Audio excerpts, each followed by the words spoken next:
Karma to Christ ministries आपका स्वागत करती है।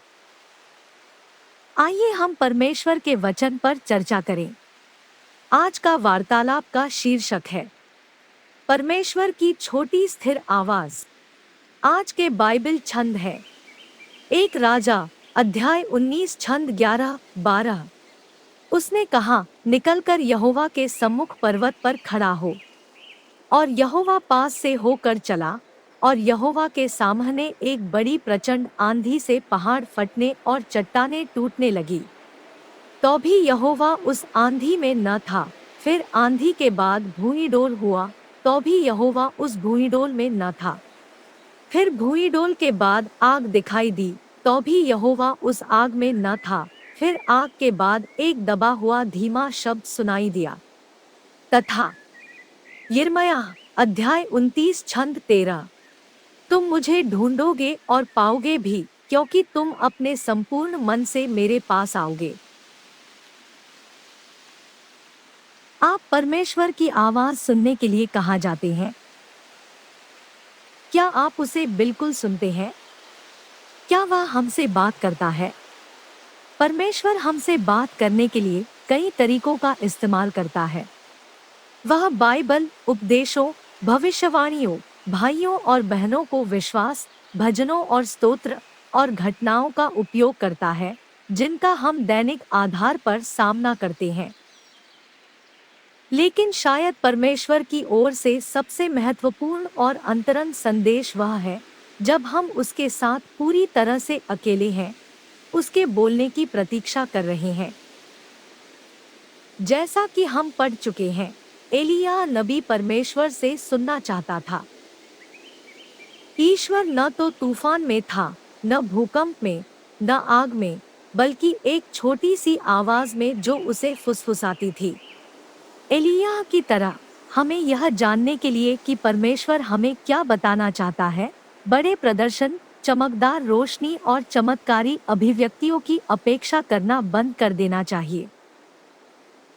हमें सभी आवाज़ों और विकर्षणों को बंद करने की जरूरत है और उसकी छोटी, शांत आवाज की प्रतीक्षा करनी चाहिए, जो हमारी आत्मा को छेद देगी और सभी चीजों को सही परिप्रेक्ष्य में रखेगी। वह आपको अपने बारे में छिपी हुई बातों को प्रकट करेगा, जो आप चाहते हैं कि कोई और कभी नहीं खोजे, और साथ ही वह आपको बताएगा कि महानता की ऊंचाइयों को कैसे प्राप्त किया जाए। लेकिन यह तभी होगा जब आप उम्मीद करते हैं कि वह आपसे बात करेगा, जबकि आप चुपचाप प्रतीक्षा करेंगे और उसके वचन पर ध्यान देंगे। ध्यान, मृतकों पर ध्यान केंद्रित करना, प्रकृति की पूजा करना या मन को खाली करना एक खतरनाक अभ्यास है, क्योंकि आप नहीं जानते कि कौन सी आवाजें आपसे बात करेंगी। शैतान आपके मन की बात भी कह सकता है, और वह नियमित रूप से ऐसा करता है। हालांकि यदि आप यीशु के लहू के द्वारा जीवित वचन के प्रति समर्पण करते हैं, तब और केवल तभी आपको परमेश्वर से सुनने की गारंटी दी जा सकती है। परमेश्वर की आज्ञा मानने की इच्छा के द्वारा हमें उसकी इच्छा को हमेशा जानने का वचन दिया जाता है।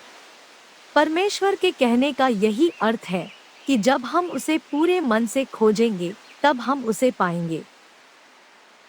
दूसरे शब्दों में, हमें उसकी इतनी अधिक इच्छा करनी चाहिए कि हम उसे अपने सभी सपनों और इच्छाओं का केंद्र बनाने के लिए तैयार हों।